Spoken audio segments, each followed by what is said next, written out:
안녕하세요. 40대 여자입니다. 이 채널의 사연을 많이 들어봤는데 힘든 일을 겪은 분이 엄청 많이 계시더라고요. 그리고 위기를 잘 이겨내고 사시는 걸 보고 대단하다는 생각과 응원을 드리고 싶은 마음이 컸습니다.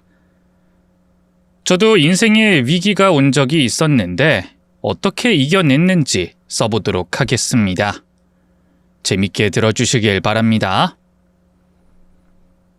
제 남편은 처음엔 몹시 다정하고 가정적인 사람이었는데 결혼 3년차 때부터 조금씩 변하더라고요. 주위에서 2년만 지나면 대면대면해진다고 해서 우리 부부는 아니라고 말하고 다녔는데 다른 부부들과 다를 게 없었습니다.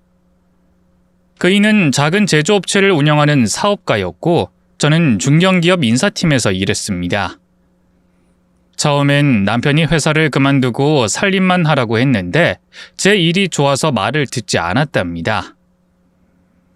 한편 시댁 식구로 시어머니만 계셨는데 살짝 까칠하시긴 했지만 시자질을 크게 하는 분이 아니라서 지낼만 했습니다. 그런데 저희 부부가 결혼을 30대 중반에 했고 결혼 3년 차가 됐을 때는 곧 40을 바라보는 나이라 시어머니가 걱정을 많이 하셨습니다. 아직도 소식이 없는 거야? 네, 어머님. 늙어서 그렇구만.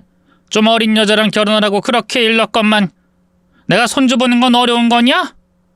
다른 방법을 찾았어요. 시험관 시술 해볼 계획이에요. 시험관? 그거 돈만 비싸고 확률은 적다고 하던데. 네 나이가 많아서 그것도 어려운 거 아니냐? 아니에요. 의사 선생님이 꼭 임신이 될 수 있게 도와주신다고 했어요. 어머님, 조금만 더 기다려주세요. 시어머니는 남편이 독자이니 저에게 아들은 꼭 낳으라고 했습니다. 너 우리 집안 대가 끊기게 하면 곤란하다. 이건 그냥 하는 소리가 아니라 진심이야.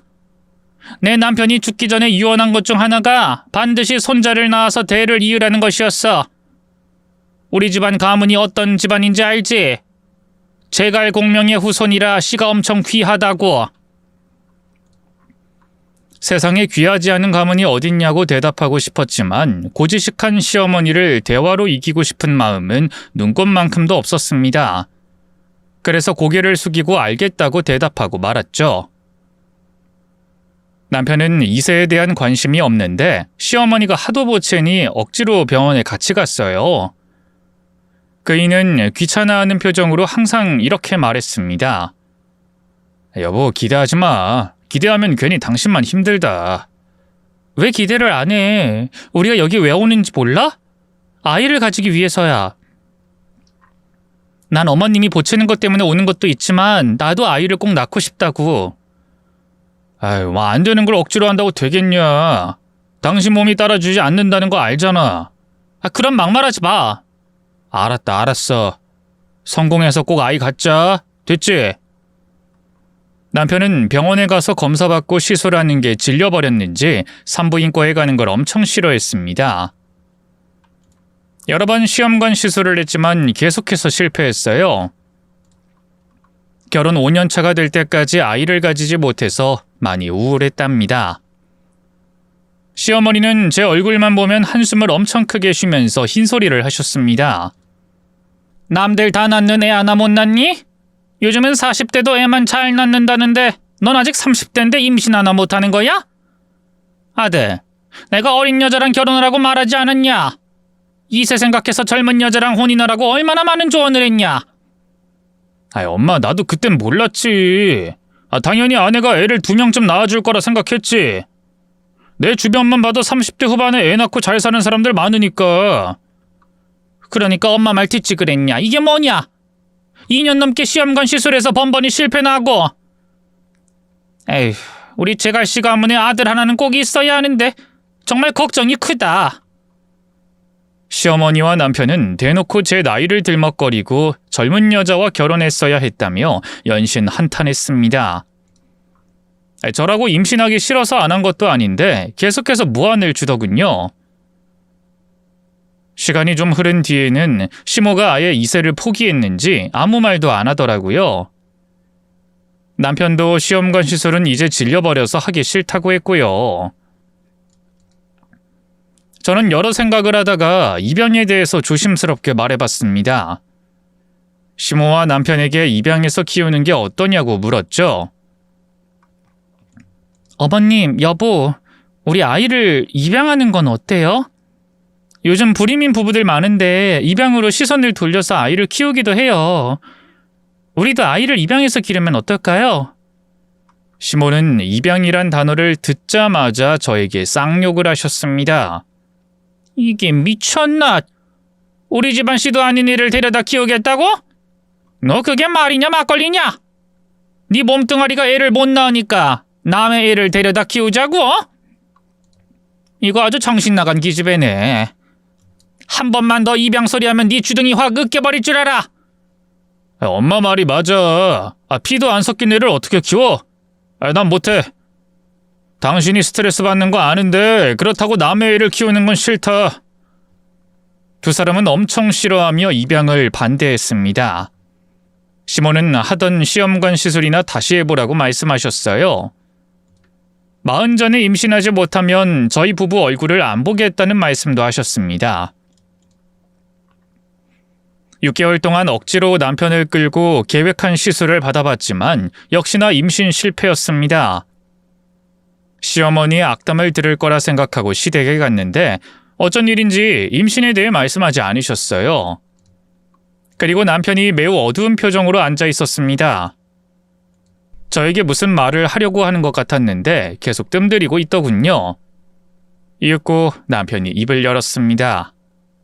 여보, 나한테 좀 큰일이 생겼어. 무슨 일? 내 사업이 망했어. 전부터 안 좋다고 말한 거 기억하지? 근데 이번에 완전 나락 가버렸어. 그 정도로 심각한 거야? 그럼 앞으로 어떻게? 회사 부도 처리하고 파산해야지. 근데 빚쟁이들이 가만히 있지 않을 거야. 위험하니까 당신이랑 당분간 떨어져 지내야겠어. 여보, 우리 위장 이혼하자. 뭐? 위장 이혼? 그래. 안 그랬다면 당신한테까지 피해갈 거야. 빚쟁이들이 눈에 불을 켜고 날 잡아먹으려고 달려들 거야. 당신까지 나 때문에 괜한 피해받게 해주고 싶지 않아. 여보, 미안해. 남편이 심각한 얼굴로 사업 망한 걸 말하자 시어머니도 저에게 부탁하듯이 말씀하셨어요. 어쩌겠니? 내 아들놈이 크게 말아먹었으니 위장 이혼이라도 해야지. 당분간 따로 살고 잠잠해지면 다시 재결합하고 살아라. 어머님, 진짜로 저희가 위장 이혼을 해야 해요? 전 무슨 일이 있어도 남편 옆에 있고 싶어요. 여보, 나 괜찮아. 당신이 힘든 상황인데 같이 힘들어도 괜찮다고. 상황이 심각해. 회사도 날아갔고 집도 날아갔어. 우리 둘이 같이 살 집도 없어진단 말이야. 한 1년 정도만 떨어져서 살자. 여보, 이게 우리한테 최선이니까 위장 이혼하자. 그이는 매우 어두운 얼굴로 이렇게밖에 할 수 없다며 자기 말을 따라달라고 했어요. 시어머니도 최선의 선택이니 그렇게 해야만 한다고 말씀하셨습니다. 이성적으로 판단해야 한다. 우리 아들 사업이 망하게 됐으니 뒷일이 만만치 않을 거야. 며느리 너한테 피해가 가면 안 되니까 위장 이혼해. 꼭 그래야만 한다면 그렇게 할게요. 그래, 잘 생각했다. 나중에 상황 봐서 다시 합치든지 해라. 다음 날 아침에 일어났는데 빚쟁이들이 현관 앞으로 찾아와 소리를 지르며 문을 열라고 난리였습니다. 얼마나 무섭던지 현관 앞으로 다가가지도 못하겠더라고요. 제가 경찰에 신고하겠다고 하니 남편이 무슨 소리냐며 아무것도 하지 말고 조용히 있으라고 했습니다. 여보, 경찰까지 오면 더 복잡해져. 저 인간들한테 휘발유를 뿌려주는 격이 되는 거란 말이야. 오늘은 집 밖에 못 나가겠는데. 당신 회사에 못 나가겠다고 연락하는 게 좋겠어. 아마 이 집 나가는 순간 당신 붙잡고 놓아주지 않을 거야. 사람들이 진짜 무섭다. 여보, 우리 얼마나 이러고 살아야 하는 거야? 더는 이 집에서 살 수 없어. 빚쟁이들 피해 야반도주 하듯이 밤에 집을 빼야 할 거야. 그리고 우린 위장 이혼하고 따로 살다가 나 개인 회생하고 잠잠해지면 그때 다시 합치자. 남편의 말도 그렇고 현관 밖에서 욕설과 막말로 문 열라고 하는 빚쟁이들이 위장 이혼할 마음을 심어줬습니다. 그래서 이혼장에 도장을 찍고 전 회사 근처 오피스텔을 월세로 얻었고 남편은 공사장 인부로 일하면서 지내겠다고 숙소 생활을 했어요. 사업 망하고 나니 상황이 진짜 힘들고 불편하게 되었죠. 다행히 저를 찾아오는 빚쟁이들은 없었어요. 일주일 정도 조용히 지내다가 남편이 어떻게 지내는지 궁금해서 연락해봤답니다. 여보, 막노동 할만해? 힘들지 않아? 힘들긴 한데 그래도 조용해서 괜찮아. 여보, 누가 당신 찾아간 적 없지? 아무도 안 왔어. 다행이다. 당신한테 미안해 죽을 것 같았는데. 우리 언제까지 이렇게 지내야 해? 몇 달이나 1년 정도. 갚아야 할 돈이 억 단위니까 이거 다 갚을 때까진 각자 생활하자. 그렇게나 길게? 여보, 그래도 얼굴은 보면서 지내야지. 내가 당신 있는 대로 갈 테니까 주소 알려줘. 주말에 내려갈게. 안 돼. 투자자들이 눈에 불을 켜고 날 찾고 있어. 당신한테 미행 붙어서 쫓아올지도 모른다고. 정말 큰일이네. 알았어. 그럼 밥 잘 챙겨 먹고 통화는 매일 하자. 남편은 빨리 빚을 갚겠다며 좋은 날이 올 테니 기다려달라고 했습니다. 두어 달 혼자 지냈는데 어느 날 웃기는 일이 생겼어요. 오피스텔 근처 식당에서 혼자 밥을 먹고 나오는데 40대 남자 하나가 저에게 말을 걸더라고요. 저기요, 실례합니다. 너무 아름답고 예쁘십니다. 네? 저요? 네, 바로 당신이요.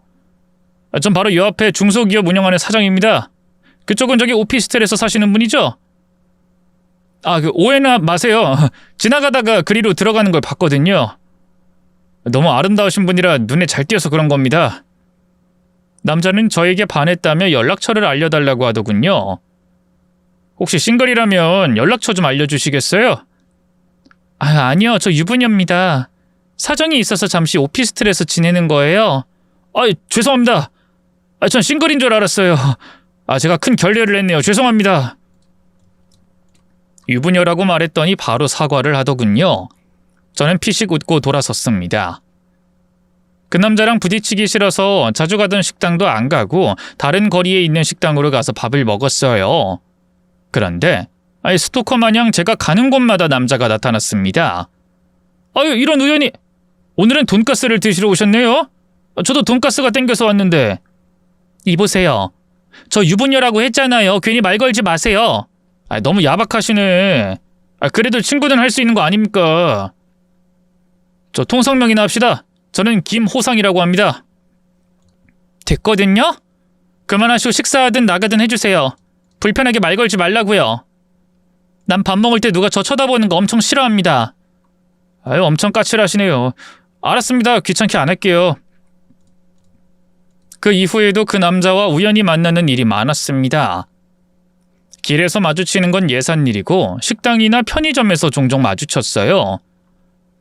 그 남자는 인사를 반갑게 했는데 저는 소, 닭 쳐다보듯이 하고 무시해버렸습니다. 하루는 회사에서 친한 직원들과 회식을 하는데 옆 테이블에 그 남자와 회사 사람들이 앉았답니다. 그 남자는 저를 보고 반갑게 인사를 했어요. 또 우연이네요?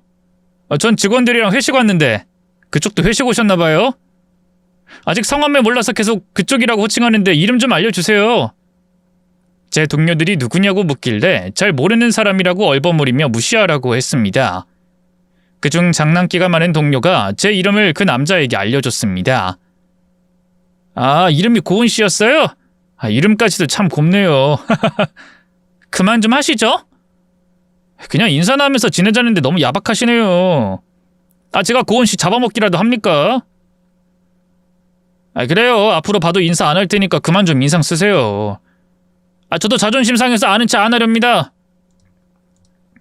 자기 혼자 북치고 장구치고 다 하더군요.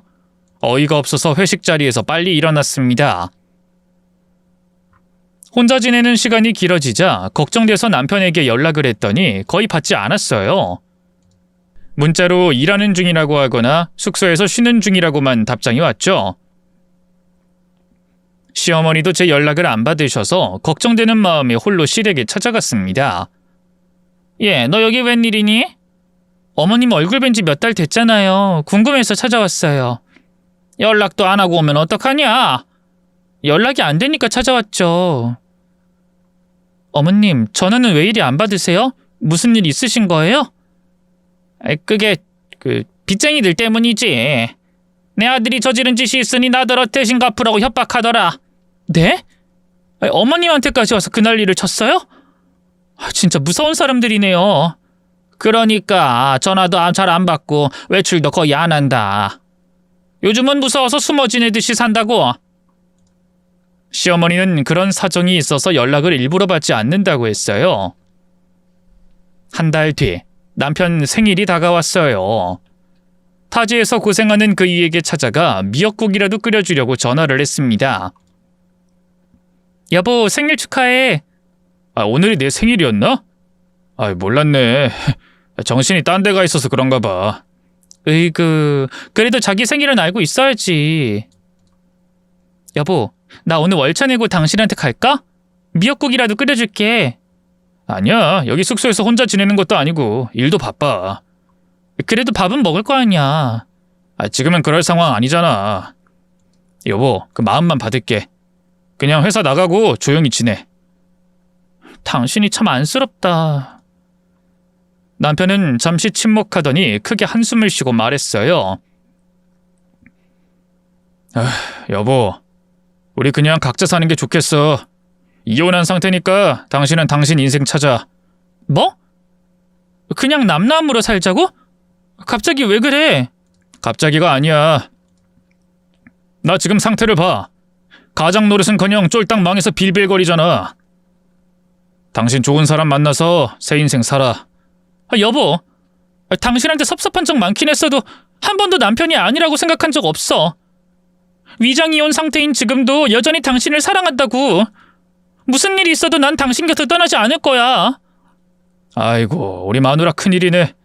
이 못난 남편 벗어나야 하는데. 그런 소리 하지 마. 또 그런 말하면 내가 찾아가서 당신 혼내줄 거야. 알았어. 그럼 이만 끊을게.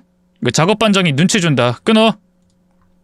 남편은 약한 소리를 했지만 저는 다 이해했습니다. 그날은 회사에 가고 싶지 않아 월차를 내고 시댁에 찾아가기로 했습니다. 남편 대신 시어머니와 밥이라도 먹을 생각이었죠. 미역과 소고기를 사서 오후쯤 찾아갔더니 시어머니가 바쁘게 설거지를 하고 있더군요. 인덕션 위에 있는 냄비에 미역국과 갈비찜, 잡채까지 보여서 이게 다 뭔지 물었습니다. 어머님, 이게 다 뭐예요? 너는 또 예고도 없이 찾아왔냐? 뭐긴 뭐야, 오늘이 내 아들 생일이잖냐. 혼자 기분 좀 낼 겸 해서 혼자 요리해서 먹었다. 네? 그이 없이 혼자서 생일상을 차리셨다고요? 제가 아는 시어머니는 그렇게 감성적인 분이 아니셨는데 남편이 오래 떠나 있으니 적적하셨나 봅니다. 어머님, 그럼 저라도 부르지 그러셨어요. 뭐하러. 평일이고 바쁠 텐데 뭐하러 오고 그러냐. 어머님, 그래도 가끔씩은 찾아뵈야죠. 시어머니가 설거지를 하다 말고 저에게 말했습니다. 며느라, 너 우리 아들이랑 헤어진 김에 새 출발하는 게 어떠냐? 네? 어머님, 그이랑 입을 맞추기라도 한 거예요? 그이도 그 소리 하던데. 내 아들이지만 쫄딱 망해서 빚 갚고 나서도 어떻게 살아야 할지 답이 안 나온다. 그런 놈이랑 다시 살아봐서 뭐해. 그냥 잘난 남자 하나 꼬셔서 새 시집 가는 게 훨씬 낫지. 저는 제 마음을 확실하게 전했습니다. 어머님, 전 그이 버리지 않을 거예요. 무슨 일이 있어도 제가 데리고 살 겁니다. 또 제갈씨 가문에 아들을 꼭 낳을 거고요. 저 아무것도 포기하지 않았어요. 아유, 너도 참 애가 너무 착하다. 내가 무시하고 콸시했으면 정 떨어질 만도 한데 아직도 애기 낳을 생각을 하냐. 어머님, 이 집안에 발을 들인 순간부터 지금까지 한 번도 이혼할 생각 안 해봤어요. 물론 서운한 적은 여러 번 있었지만 어머님 심정이 이해가 되니 다 이해했다고요. 아무튼 다시는 저더러 새 출발하라고 말씀하지 마세요. 시어머니는 고개를 좌우로 돌리며 한숨을 내뿜더니 설거지를 다 하시고 저에게 식사를 새로 차려주셨습니다. 시간은 또 몇 달이 지나 위장 이혼 후 별거한 지 8개월이나 되었습니다. 그러던 어느 날 시어머니가 불러 시댁으로 찾아갔습니다. 저를 굉장히 반기면서 말씀하셨어요. 우리 며느리 얼굴 오랜만에 보니 좋네. 어머님, 얼굴이 많이 거칠어 보여요. 아직도 빚쟁이들이 찾아와요? 아니, 이젠 다 정리됐다. 내 아들이 잘 해결했대. 어떻게요? 갚아야 할 돈이 억 단위라고 들었는데요. 그 도와준 사람이 있어서. 내 아들의 친구가 잘 마무리 지어줬단다. 며느라, 이제 다시 우리 아들하고 합쳐야지. 정말요? 이제 다시 같이 지내도 되는 거예요? 아이 그럼 다 해결했다고 했잖냐. 네가 새 출발 안 하고 기다려줘서 무척이나 고맙다. 그거야 당연한 거죠. 저 의리 있는 여자입니다, 어머님. 그래, 고맙다, 고마워. 근데 집은 네가 좀 마련해주면 안 되겠냐? 너도 알겠지만 내 아들이 돈도 없고 나도 가진 게 없으니 네가 나서야 할 것 같다. 어디 전세라도 얻어서 지냈으면 하는데. 네, 제가 마련할게요. 아유, 착하기도 해라. 며느라, 네가 내 며느리여서 너무 감사하고 자랑스럽다.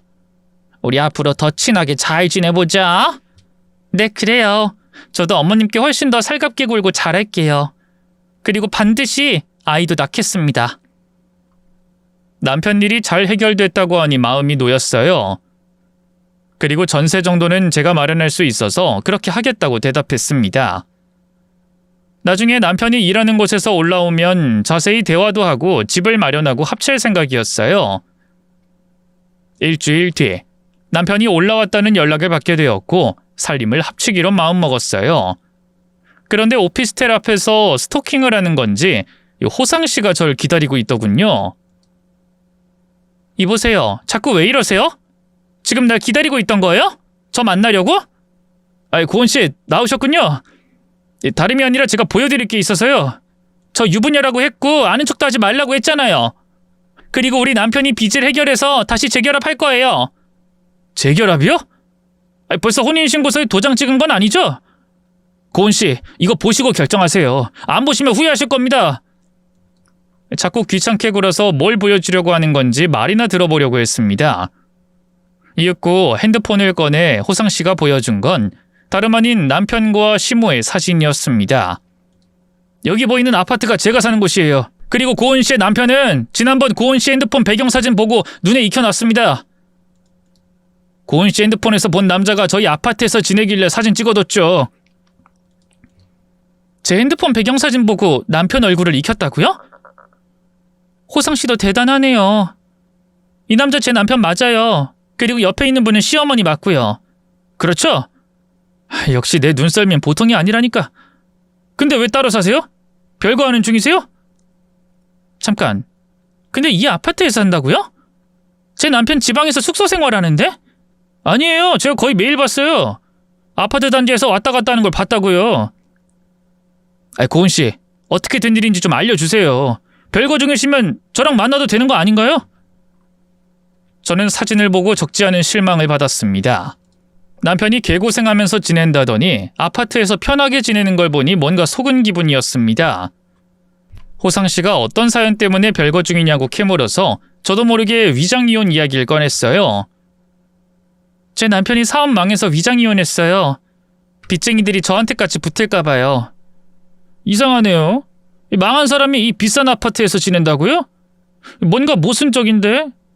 내가 봐도 그러네요. 시어머니가 다녀간 사진 보니 진짜 남편이 여기서 지내는 건 맞는 것 같은데. 잘 모르겠네요. 저 괜찮으시다면 제가 좀 알아봐 드릴까요? 제 후배가 탐정이거든요. 금세 어떤 사연인지 알아봐 드릴 수 있어요. 그런데 왜 이렇게 저한테 관심이 많으세요? 친구라도 되고 싶어서요. 걱정 마세요. 이거 도와준다고 뭐 어떻게 하자는 건 아니니까. 그럼 알아봐 주세요. 남편이 지금 무슨 짓을 하고 있는지. 이틀 후 호상 씨는 모든 걸 알아냈다며 저를 불러냈습니다. 조용한 카페에서 핸드폰 사진을 하나하나 전송해줬습니다. 그리고 사진에 대한 설명을 하더군요. 경악을 금치 못하고 탄식을 했습니다. 잠시 후 남편의 전화가 오더군요. 저에게 시댁으로 오라고 했답니다. 알아서 연락을 해주니 두 주먹을 불끈 쥐고 시댁을 향해 달려갔습니다. 시어머니가 현관문을 열어주며 어서 오라며 크게 웃더군요. 며느라 잘 왔다. 우리 아들이랑 셋이 오랜만에 한자리에 만나는구나. 네, 어머님 엄청 오랜만이네요. 거의 8개월 만인가요? 시모 뒤에 있던 남편이 반갑게 손을 흔들더군요. 여보 간만이야. 안 본 사이에 더 예뻐졌네. 당신은 얼굴이 많이 거칠어졌네. 살도 쏙 빠졌고. 많이 힘들었나 봐. 뭐 고생을 좀 해서 그렇지. 여보 앉아. 남편과 시모와 마주 앉았고 그이가 앞으로 어떻게 살아갈지 이야기를 꺼내더군요. 여보, 내가 친구 도움 받아서 빚은 다 해결했어. 그 지긋지긋한 인간들 얼굴 이젠 안 봐도 된다고. 그래 잘했네. 근데 어떤 친구가 도와준 거야? 있어. 그 사업하면서 알게 된 친구. 당신은 말해도 모를 거야. 그이의 눈동자가 흔들리더군요. 이어서 시어머니가 말씀하셨습니다. 며느라, 내 아들놈이 지금은 돈이 한 푼 없으니 네가 집을 새로 마련해 줄 수 있겠냐? 어디 전셋집이라도 머물 곳만 있으면 좋을 것 같은데. 어머님, 제가 20년 가까이 직장 다녔는데 그만한 돈이 없겠어요? 당연히 마련할 수 있죠. 아이고 다행이다. 그럼 며느리 네가 집을 장만하는 걸로 하고 거기 들어가서 지내면 되겠다. 그리고 너희들 다시 혼인신고도 해야지. 그러고 보니 지금 우리 두 사람은 남남이네요. 여보, 당신 나랑 위장이혼하고 딴짓한 거 없어? 괜히 궁금해지네. 남편은 눈을 동그랗게 뜨며 양손을 허공에 크게 휘저었습니다. 여보 그게 무슨 말이야. 절대로 없지. 내가 딴짓을 하다니. 당신을 두고 어떻게 그런 짓을 해. 게다가 사업 망해서 가진 것도 없는데 누가 날 만나겠어. 맞다. 당신 사업 망했지? 미안, 내가 그걸 생각 못했네. 저는 입꼬리를 올리며 남편이 긴장하는 걸 잠시 즐겼습니다. 같이 살 집을 제가 마련하겠다는 게 결정되었고 혼인신고서에 도장을 찍을 순간이 왔어요. 며느라, 왜 도장 안 찍고 고민을 하냐? 너 혹시 다른 남자라도 만난 거야? 어머님, 절 뭘로 보고 그딴 소리를 하세요? 제가 그런 여자로 보이세요? 누구처럼 바람이나 피우는지 아시냐고요? 버럭 화를 냈더니 시모가 미안하다며 두 손으로 제 팔을 쓰다듬었습니다. 미안하다. 내가 괜한 소리를 했구나. 혼인신고서에 도장 찍으려니까 좀 긴장되네. 두 번째라서 그런지 괜히 신중해져. 도장 찍기 전에 비밀 같은 거 있으면 다 털어놓는 게 어떨까? 여보, 혹시 감추는 거나 꼭 알려야 할 일이 있다면 지금 말해줘.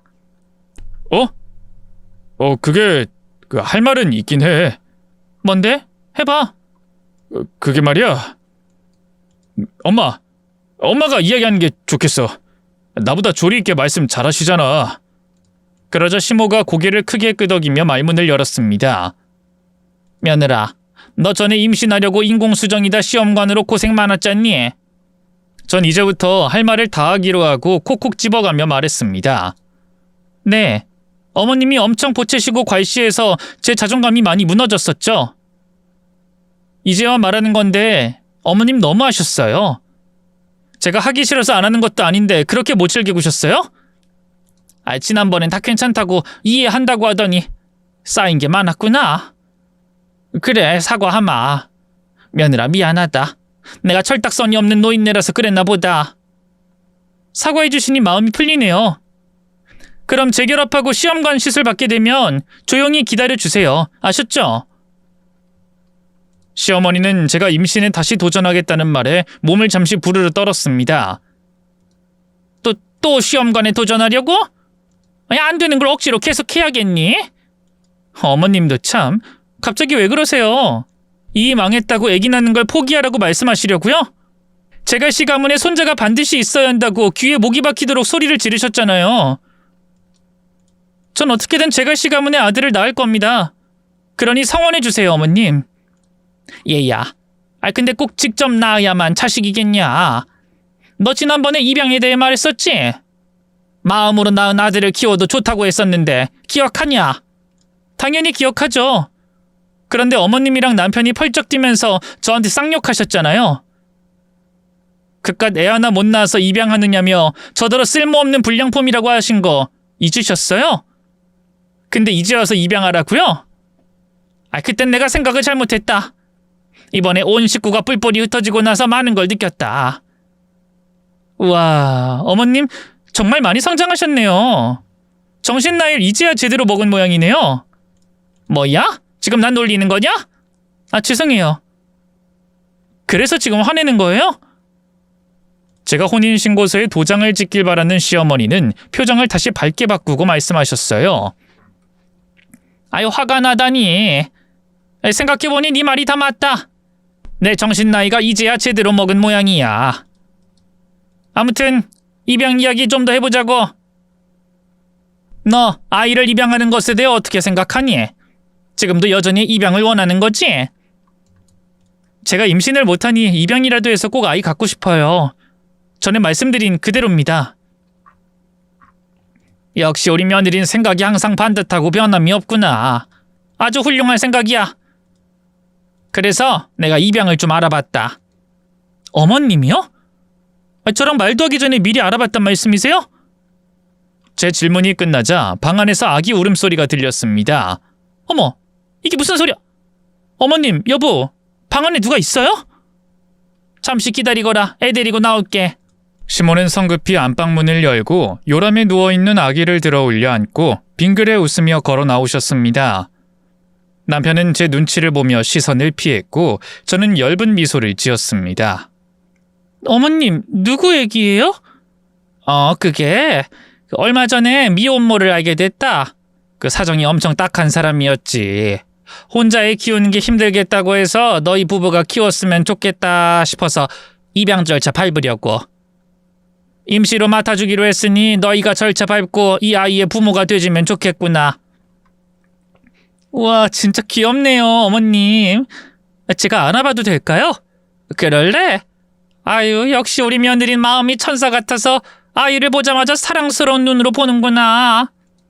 네가 이 아이의 엄마가 되면 정말 잘 키울 거야. 아이를 받아들고 모두가 들을 수 있게 또박또박 말했어요. 아가야, 참 예쁘다.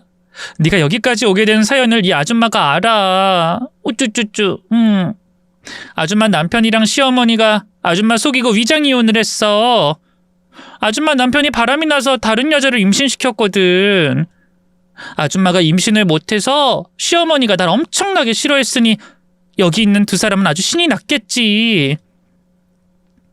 그래서 회사 망했다고 거짓말하고 위장 이혼을 했단다. 그리고 널 낳아준 엄마랑 좋은 아파트에 가서 살림 차렸는데 큰일이 나고 말았지. 네 엄마가 네 아빠 돈을 싹 다 가지고 도망갔대. 어리석은 네 아빠가 아파트 명의도 재산도 다 네 엄마한테 맡겨버렸대. 그리고 네 아빠 생일 때 아줌마 빼고 온 식구가 잔치하고 나갔던 모양이야. 네 할머니가 적적해서 그런 줄 알았는데 아니었어. 퍼즐이 확실하게 맞춰지는구나.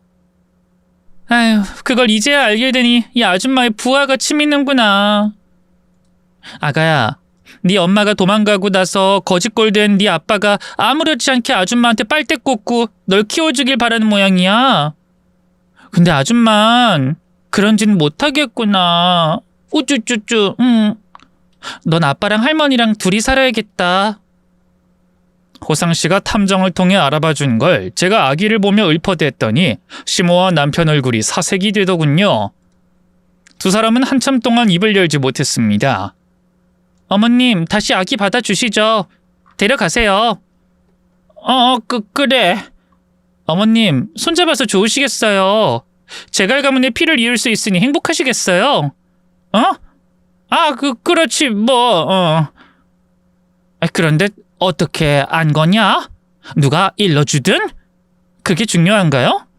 중요한 건 어머님과 이가 저에게 거짓말하고 위장 이혼을 했다는 거죠. 사업장 팔아버리고 상간녀랑 살림 차리고 지낼 땐 아주 좋았겠죠.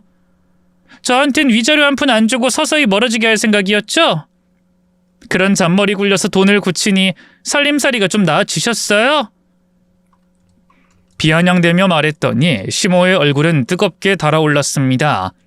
시선을 돌려 남편에게 말했어요. 여보, 사고를 쳤으면 그냥 이혼하자고 하지. 왜 거짓말로 위장 이혼을 해? 위자료 주기가 그렇게 아까웠어? 그게 입이 10개라도 할 말이 없다. 치, 나더러 새 남자 만나라고 했을 땐 상간녀랑 애기랑 오순도순 살려고 할 때였겠지. 그런데 상간녀가 애 낳고 재산 가지고 날라버렸으니 아쉬운 대로 나랑 다시 살기로 결정한 거겠지. 상간녀가 도망갔다는 걸 듣고 나도 경악스럽긴 하더라. 그래도 애는 놓고 도망갔네. 제갈 가문을 이으라고 말이야. 여보, 염치 없고 수치스럽지만 당신한테 사과하고 싶어. 미안해. 그이가 고개를 숙이며 사과하자 시어머니는 변명하더군요. 얘야, 나는 처음에 몰랐다. 나중에 가서 알았어. 야, 아들놈이 미리 언지를 주지 않고 사고치고 나서 알렸단 말이야. 아, 그래서 어머님 머리에서 나온 아이디어로 사업 망했다고 하고 위장이혼 시켰군요. 저한테 줄 위자료가 아까우니 쉽게 가려고? 미안하다. 그땐 내가 미쳤었나 봐. 너에게 그런 짓을 해도 될 거라 생각한 내가 원망스럽다. 시몬은 고개 숙여 사과하더니 다리를 모으더니 무릎을 꿇더군요. 남편도 눈치를 보더니 다리를 모아 무릎을 꿇었죠. 저를 속인 걸 잘못했다고 빌기 시작했습니다. 며느라, 잘못했다. 우리가 미안하다. 여보, 한순간에 유혹에 넘어가 큰 잘못을 저질렀어. 진심으로 미안해. 며느라, 우리 과거는 다 잊어버리고 우리 네 식구가 함께 똘똘 뭉쳐서 행복하게 살아보자. 저는 피식거리며 말했어요. 네 식구? 아, 어머님 손자 말하는 거예요? 저더러 저 애를 키우라고요? 어머님, 너무하신 거 아닙니까? 어떻게 상간녀가 낳은 자식을 저더러 키우라고 하세요? 얘야, 그러니까 용서를 빌고 부탁을 하잖아. 저 삐덩이가 무슨 죄가 있겠니? 어머님, 저 호구 아닙니다. 바보도 아니고요. 진실을 다 알게 됐는데 저더러 이이랑 재결합하는 것도 모자라 상간녀 애기까지 키우라고요? 난 안 합니다. 맘 같아선 고소라도 하고 싶은데 위장 이혼에 동의를 했으니 뭘 어쩌겠습니까? 그냥 이대로 남남으로 살아야죠. 그러자 시어머니가 눈을 부릅뜨며 묻더군요. 너 다 알고 있으면서 여긴 왜 온 거냐? 우리 놀려먹고 이렇게 비굴하게 무릎 꿇게 만들려고 왔니? 네, 거기에다 이것도 주려고요. 바로 남편의 귓방망이를 날렸습니다. 제가 당한 정신적 고통에 비하면 매우 약한 벌이었죠. 한 대 때리고 나니 엔돌핀이 돌더라고요. 그래서 옆으로 넘어진 남편놈의 옆구리를 발로 실컷 밟아줬어요. 그랬더니 시어머니가 제 다리를 붙잡더니 일어나서 절 밀어내며 분개했어요. 야! 감히 내 귀한 아들 몸에 손을 대? 아이고 어머님, 이제야 본 모습이 나오네요. 살갑게 굴어서 날 보모로 평생 써먹으려고 했는데 다 어그러지고 남편님이 호되게 맞는 걸 보니 포기하신 거죠? 그래! 네 태도가 처음부터 마음에 안 들었는데 억지로 비위 맞춰주느라 힘들었다. 네 말대로 호구 삼아서 보모나 평생 시켜먹으려고 했는데 아쉽게 걸려버렸구나. 그래요. 이래야 어머님답죠. 조금 전까진 엄청 비굴해 보였다고요. 알았어, 이 썩어빠진 몸뚱아리 기집애야. 네가 처음부터 애를 잘 가졌어 봐라. 우리 아들이 다른 데서 애를 낳아왔겠냐? 썩은 몸뚱아리는 내가 아니라 당신이랑 당신 아들이야. 이게 어디서 감히 반말로 욕실거리야. 어차피 다 끝난 마당이네. 돼지기 한 판 붙어봐. 시몬은 말을 끝내더니 제 옷을 잡아당기며 손바닥을 마구잡이로 휘둘렀어요. 팔이 짧아서 제 얼굴에 명중하지 못하더군요. 어른을 해치면 안 되지만 이번엔 어쩔 수 없는 상황이고 복수를 해줘야 하니 시모의 얼굴에 따귀를 마음껏 찔렀습니다. 짝짝 소리가 연신 터졌는데 황홀하고 기쁘더라고요. 그동안 아주 많은 수모는 아니었지만 쌓였던 감정을 잠시나마 시원하게 풀 수 있었습니다. 시모를 몇 대 후려갈기고 쓰러뜨리자 남편이 일어나 덤벼들었어요. 이 여편네가 위아래도 없나? 당신 지금 뭐하는 짓이야? 좋게 좋게 해결하려고 했더니 상스러운 말이나 하고 우릴 조롱해? 너 오늘 이 집에서 못 나갈 줄 알아. 처참하게 얻어터지고 살려달라고 빌게 해주겠어. 누가 처참하게 얻어터질지는 끝까지 가봐야지 않겠어? 남편과 동시에 주먹을 뻗었는데 제 주먹이 먼저 닿아서 저는 맞지 않았습니다. 머리가 빙빙 돌았는지 그 이가 풀썩 주저앉더군요. 그때부터 발길질로 실컷 두들겨 패해줬습니다. 일어날 기운이 빠질 때까지 확실하게 조졌답니다. 심호자는 바닥에 널브러진 채 숨을 씩씩 쉬면서 일어나지 못하더군요. 저는 이제 할 일을 다 했으니 시댁에서 나가려고 신발을 신었습니다. 심호가 절 보더니 악담을 하더군요. 너 평생 애기 못 낳을 것은 당연하고 남자도 없을 거다. 외롭게 혼자 쓸쓸히 늙어가다 길에서 객사할 거야.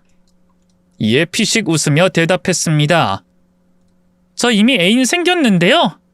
어머님이 전에 그랬잖아요. 새 출발할 남자 찾으라고. 그래서 미리 찾아놨어요. 뭐야? 너 우릴 기만한 거냐? 저 못된 것! 잘못한 건 두 사람이지 난 아니에요. 그리고 이혼한 상태인데 애인 사귀는 게 뭐 어때서요? 누군 바람나서 애까지 낳아서 왔구만. 둘이 애기 잘 키우면서 오래오래 잘 사세요. 아까 말씀하신 대로 애가 무슨 죄가 있겠습니까? 예쁘게 잘 키워보세요. 그럼 다신 보지 맙시다. 안녕. 가운데 손가락을 들며 마지막 인사를 하고 나왔습니다. 그리고 오피스텔로 돌아가는데 호상 씨가 절 기다리고 있더군요. 얼굴이 왜 그래요? 고은 씨 괜찮아요? 네, 오늘 결판 찍고 왔어요. 이제 다 끝났어요. 호상 씨는 제 얼굴을 살피더니 특별히 다친 곳이 없는 걸 보고 말했습니다. 그럼 고은 씨 이제 완벽한 돌싱인 거죠? 제가 대시해도 되는 겁니까? 제가 어떤 꼴을 당했는지 다 알고서도 나랑 만나고 싶어요? 고은 씨가 잘못한 게 있습니까? 그 심호자가 못돼 먹은 것들이잖아요. 배고프네요. 한바탕 하고 왔더니 허기가 집니다. 저 맛있는 것 좀 사주세요. 네, 제일 비싸고 맛있는 집으로 가시죠. 한식당에 가서 고급 코스 요리를 먹었습니다. 그리고 제가 그렇게 좋다는 호상 씨와 만나보기로 했어요. 똑같은 돌싱에다가 인물도 좋고 경제적 능력도 좋은 중소기업 대표인데다 저 좋다고 하니 안 만날 이유가 없겠더라고요. 저희 두 사람은 6개월을 연애하고 혼인신고만 하고 결혼 생활을 시작했습니다. 그리고 아이를 가지고 싶어서 시험관 시술을 받기로 했답니다. 첫 시도에 기적적으로 임신에 성공했답니다. 여보, 나 임신이래. 의사 선생님이 틀림없는 임신이래. 뭐? 그럼 내가 아빠가 되는 거야? 신난다. 나도 너무 신나고 기뻐. 자기랑 나랑 운명인가 보다. 그러니까 한 번의 시도만 해 임신을 하지. 맞아. 난 처음에 당신 봤을 때부터 운명이라고 생각했어. 나 그렇게 여자한테 들이대본 게 살면서 처음이었다니까. 진짜 맞아? 뭐 일단은 믿어줄게. 앞으로 어떻게 하는지 두고 보겠어. 내 눈이 여러 곳에 달렸으니까 허튼 짓 하면 바로 끝장일 줄 알아. 무슨 말을 그렇게 살벌하게 하냐. 난 일편단심 민들레라고. 새 남편은 앞으로 살아봐야 알겠지만 현재로서는 굉장히 절 아껴주고 사랑해줬습니다. 이대로 영원히 살았으면 하는 바람이었네요. 저는 몸조심하라는 의사의 조언을 듣고 직장을 그만두고 집에서 태교만 했어요. 남편이 살림도 건들지 말라면서 가사도우미를 붙여줬답니다. 그래서 먹고 자고 산책 좀 하고 몸을 극도로 아끼면서 10달의 시간을 보냈어요. 출산은 엄청난 고통이 따랐습니다. 노산인데다 진통을 오래 해서 실신을 몇 번이나 하고 나서야 아들을 낳았답니다. 품에 안은 자식을 봤더니 정말 기쁘더군요. 평생 아이를 못 가질 줄 알았던 저에게 축복이 내려와서 더할 나위가 없었습니다. 산후조리원에서 푹 쉬고 퇴실하고 사랑스러운 아들과 하루 종일 붙어서 재밌게 육아했답니다. 절실하게 기다리던 아이라 그런지 힘든 것도 모르겠더라고요. 남편은 잠도 못 자고 아이를 돌보는 제가 안쓰러웠는지 아기가 울면 먼저 일어났습니다. 여보, 일어나지 말고 자. 내가 아들 볼게. 나 괜찮아. 당신 내일 출근하려면 푹 자야지. 괜찮아. 나 사장인 거 잊었어? 쉬엄쉬엄 일하면 돼. 어서 자. 고마워. 그럼 부탁할게. 아이를 낳자 남편은 더욱더 가까워진 느낌이 들었습니다. 회사 끝나면 집으로 달려와서 육아를 도와줬네요. 몇 달 뒤, 날씨 좋은 날, 유모차를 끌고 공원 한 바퀴를 돌고 있는데 어떤 남자가 울상을 하며 유모차를 끌고 있더라고요. 거리가 가까워지자 남자 얼굴이 확실하게 보였는데 전 남편이었습니다. 그이는 저와 눈을 마주치더니 제 유모차의 아들을 보고 헉 하고 놀랐습니다. 당신, 이 아긴 누구야? 내 아들. 지난달에 낳은 내 아들. 뭐? 당신이 애를 낳았다고? 그새 재혼해서 애를 싸질렀단 말이야? 말 좀 예쁘게 해라. 아무튼 시험관 시도해도 낳았단 말이야? 남편은 누군데? 아주 잘나가는 회사 사장이야. 당신이랑은 비교도 안 되게 잘생겼고 매너 있고 가정에 충실한 남자야. 똥차가 지나가니까 벤츠가 왔네. 아주 좋아 죽네. 난 아주 죽을 맛인데. 전 남편은 다크서클이 하도 짙어서 팬더곰 같았습니다. 심호 안부를 물었더니 충격적인 대답을 하더군요. 어머님은 잘 계셔? 자기 손자보느라 살만 나셨지? 우리 엄마 돌아가셨어. 뭐? 어쩌다가? 에휴, 제대로 사기를 당했으니까. 내 아들 말이야. 친자 검사해봤는데 내 아들이 아니래. 1년 동안 내 자식인 줄 알고 키웠는데 나랑 닮은 구석이 없어서 검사해봤는데 친자가 아니래. 그걸 알게 된 엄마가 충격으로 쓰러졌고 얼마 뒤에 심장마비로 돌아가셨어. 헉! 그게 진짜야? 그럼 피가 다른 아이를 당신이 혼자 키우는 거야?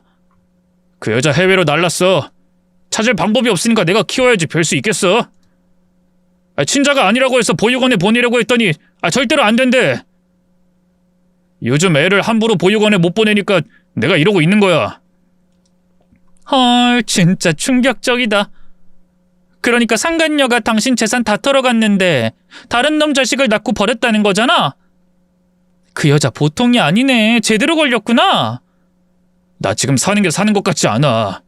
아들 키워줄 사람이 없어서 어린이집에 맡기는 시간에만 일을 할 수 있어. 그래서 배달기사로 일해. 전 남편은 진짜 인생이 바닥까지 추락했더군요. 짠하다. 아휴. 시어머님 그렇게 돌아가시고 당신은 누구 애인지 모를 아이를 키우고 있으니 정말 오장육부가 뒤틀리겠어. 뒤틀리다 못해 골마 터진 기분이야. 난 아주 잘 사는데 넌 지질이 못 사네? 기분은 좋다. 그이는 제가 비아냥거리는 것을 아무렇지 않게 들었습니다. 그래, 마음껏 비웃어라. 네가 뭐라 하든 살고 싶지 않은 나는 화도 안 난다. 이 애를 책임져야 하는 숙명인 내가 너무너무 불쌍해 죽겠다고. 잘 키워서 장가도 보내고 손주도 봐야지. 제가 씨의 호적에 오른 애니까. 그럼 애 잘 키워라. 그리고 길에서 보면 아는 척 하지 마. 그래, 아는 척 안 할게. 잘 살아라. 그이는 영혼이 빠진 사람처럼 제 말에 조금도 반응하지 않았습니다. 그렇게 전 남편이 천벌을 받는 것으로 과거에 쓰라렸던 고통이 깨끗하게 나았네요.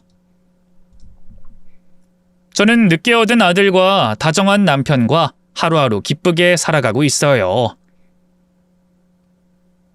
배우자에게 배신당했던 분들께 사이다 같은 시원함이 전달됐으면 좋겠네요. 이만 물러가겠습니다. 안녕히 계세요.